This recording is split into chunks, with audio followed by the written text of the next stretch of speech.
Welcome to Breaking Down Mental Health with Dr. Jones.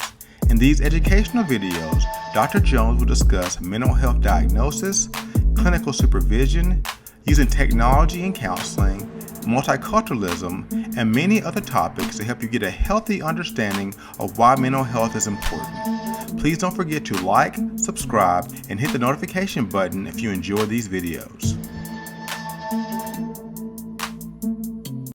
Welcome to the Deep Dive. Today, we're really getting into something shaping professional help right now. Ethical considerations and, well, professional responsibilities in telemental health counseling. It's a huge topic. It really is. And we've got a great set of sources. You've brought together a glossary, a topic overview, some slides, documents, really covering this. Yeah, quite a bit to work with. So our mission for this deep dive is to go beyond just listing rules. We want to unpack the why and the how counselors are, navigating these challenges as mental health services move online. Right, because it's not just business as usual with a webcam. Exactly. Telemental health, TMH, offers amazing convenience, amazing reach, but these sources immediately flag that stepping into that digital space creates this really complex ethical landscape. Absolutely. And it's important to note up front as these materials highlight that a lot of the ethical thinking and the framework we'll be discussing owes a great deal to the research and the scholarly work of Dr. Michael Jones. His contributions have really shaped how the field understands these issues. That's a key point. His work seems foundational here. Okay, let's jump in. So telemental health, TMH. Basically, it's using digital tech for counseling. Video calls are the obvious one, but it's also secure chat, email, sometimes even apps. It's that move away from the purely physical, contained office space. Precisely. And that shift, like the sources really emphasize, isn't just about adding new tools. It brings up fundamentally different challenges that, well, they just weren't the main focus in traditional face-to-face practice. That's the core of it, isn't it? These ethical frameworks, mostly built around being physically present, suddenly need to stretch and adapt to this virtual space with totally different dynamics. And things like recent global events really pushed TMH forward, didn't they? It made it urgent for counselors to get skilled in these specific digital ethics. It wasn't optional anymore. No, absolutely critical. Yeah, the sources are pretty clear on that. You've got these big issues right at the forefront with TMH. Like, how do you really keep things confidential when data's bouncing around online? Right. How do you even know if TMH is the right fit for a particular client? What does being, quote, technologically competent actually mean ethically? And then there's the big one, maybe the trickiest. Dealing with different state or country rules, jurisdictional boundaries when location gets fuzzy online. These aren't small things. No, they're central professional duties just seen through this, like new digital lens. Exactly. Okay, let's pull on that first thread you mentioned, confidentiality and privacy. That seems like the immediate worry for anyone thinking about sensitive talks online. It really is. And the sources dig into this quite a bit. You think about a traditional office locked door, maybe soundproofing, you control who comes in. Physical safeguards, basically. Right, inherent ones. The digital world, though, it just has different vulnerabilities. Data flying across the internet where it's stored, even the computer or phone being used. So it's not automatic protection. Not at all. The sources really stress that protecting client info online needs really rigorous, deliberate steps, protocols. So it's a lot more than just clicking start meeting on whatever video app you like. Oh, way more involved. Counselors have to use platforms, systems that are built for security and meet privacy rules. Think HIPAA in the US, GDPR in Europe, those kinds of regulations. They're not just suggestions. No, they're legal and ethical requirements. So that means using platforms with strong encryption for video, for chat, using secure email systems, not just standard ones, for client communication, and making sure electronic health records are locked down tight against, anyone getting in who shouldn't. Building that digital fortress, like you said. Yeah, it's a good way to put it. And it's not just the tech itself, right? The sources mention the physical space still matters, even remotely. Hugely important. The counselor has an ethical duty to be in a private space. No overhearing by family, roommates, anyone. Makes sense. But it goes for the client, too. Counselors need to talk to clients about their privacy, suggesting headphones, finding a quiet room where they won't be interrupted or someone else can't listen in. So it's kind of a shared responsibility. It becomes one, but the counselor needs to guide that conversation. And then there's storing the data. secure servers, good backups. The sources say these aren't optional extras. They're ethically necessary to prevent data loss or breaches. Because if there is a digital breach, that's huge. It's devastating. For the client, trust is gone, personal stuff is exposed. For the counselor, loss of license, lawsuits, professional reputation ruined. The ethical weight is enormous. Okay, that covers protecting the info. Mm-hmm. Let's shift to another cornerstone. Informed consent, and also that connection, the therapeutic alliance. How does going online change that initial agreement and the relationship itself? Well, informed consent for TMH, according to these sources, needs more detail. It goes beyond what you'd cover for in-person sessions. Clients aren't just agreeing to therapy. They're agreeing to therapy delivered this specific way with its own risks and procedures. They need to know the unique parts. Exactly. Thoroughly informed about the potential downsides, the specific mechanics of online counseling. What kind of specifics are we talking about? What needs spelling out? Okay, several key things the sources highlight. Technology limits like, what if the internet cuts out mid-session? Who reconnects? What's plan B? Good point. Tech failures happen. Right. And emergency plans are totally different when you're not physically there. Clients need to know exactly what happens in a crisis. Also, clarity on the security measures being used for them specifically, and understanding how confidentiality limits might apply differently online or under what specific circumstances a breach might be legally required. It's about setting really clear expectations for the tech and safety side. So you're informing them about the delivery method, not just the therapy content. That makes sense. What about the therapeutic alliance, that connection, the trust?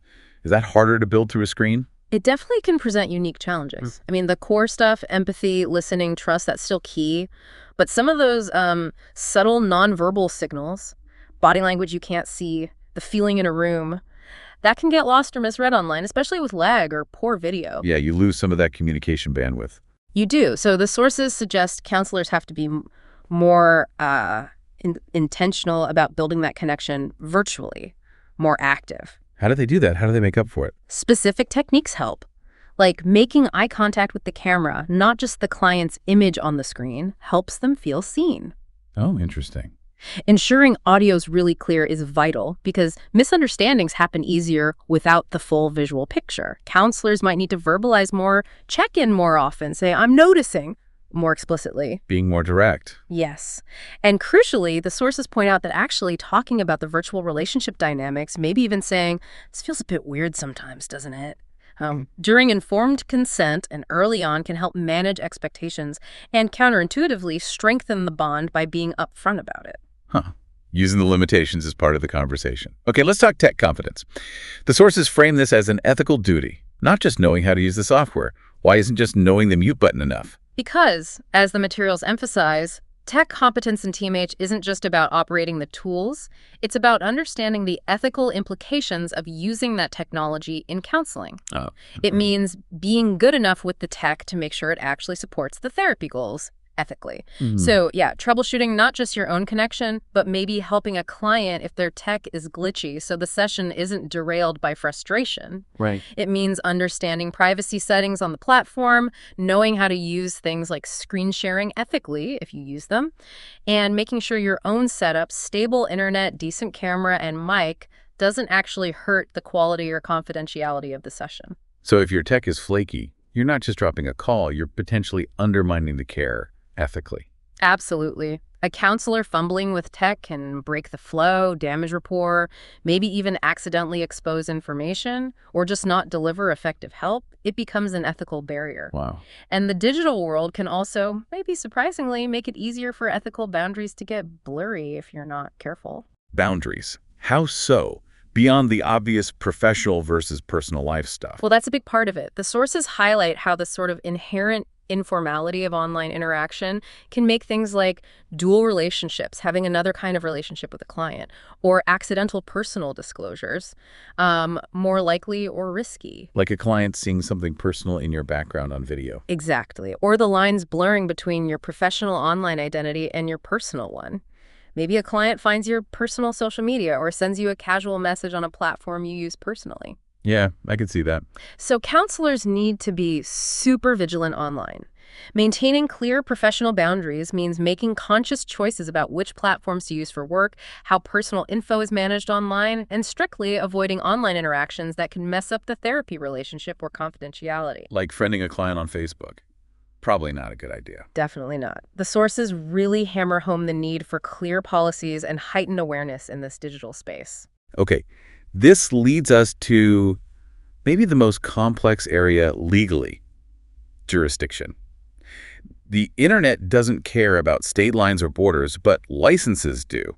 And related to that, emergencies. Yeah, this is a huge ethical and legal tightrope. The internet's borderless, but licenses and the rules around counseling are very much tied to specific places, states, or countries. So what's the rule then? The rule, laid out in the sources, is pretty clear but complicated to apply. Counselors have to follow the laws and regulations of both the place where they are and the place where the client is when the service happens. Whoa, both places. So if I'm licensed in one state and my client is temporarily in another state for a session? You potentially need to comply with the rules of both states for that session, or even countries. Wow, that sounds like a minefield. It can be. Practicing across state or national lines without knowing and following all the rules, or without the right permissions, which might mean multiple licenses or special agreements, is a major ethical and legal no-no. The sources stress this needs careful legal homework, checking rules state by state sometimes. It's a big administrative task, but ethically essential. And that distance also complicates emergencies, right?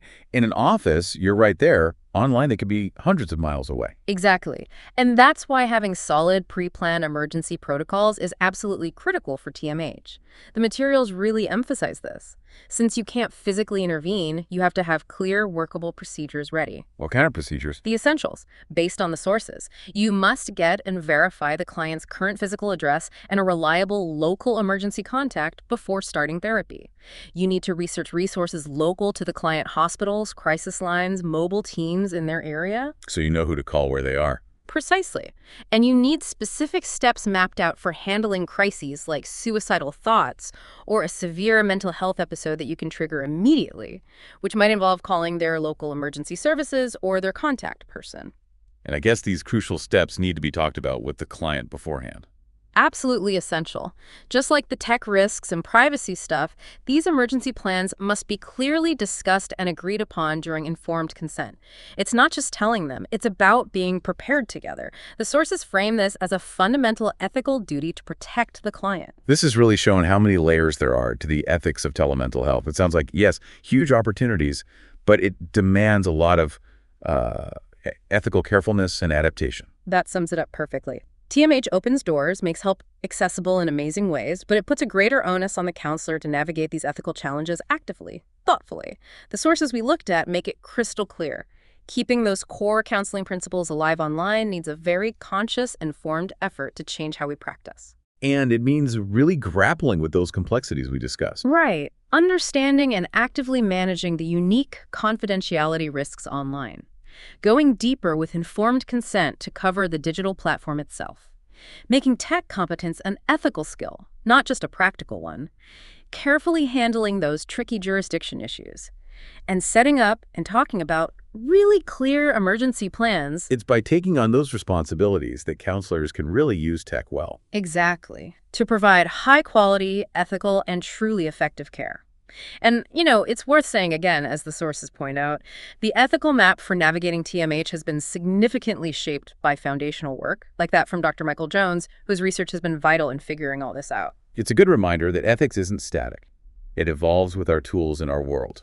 It's about ensuring safety, trust, effectiveness, no matter the medium. Well said. And thinking about that changing world, here's a final thought for you, the listener. We've talked about counseling, but how else is technology forcing this kind of fundamental ethical rethink in other professions? Fields that also rely heavily on trust and sensitive information. Good question. Think about lawyers and secure client communication, doctors using telemedicine, educators handling student data online. Are there common ethical threads emerging across these fields as they all deal with the digital age? And what might that tell us about where professional ethics is heading overall? Something to consider until our next deep dive.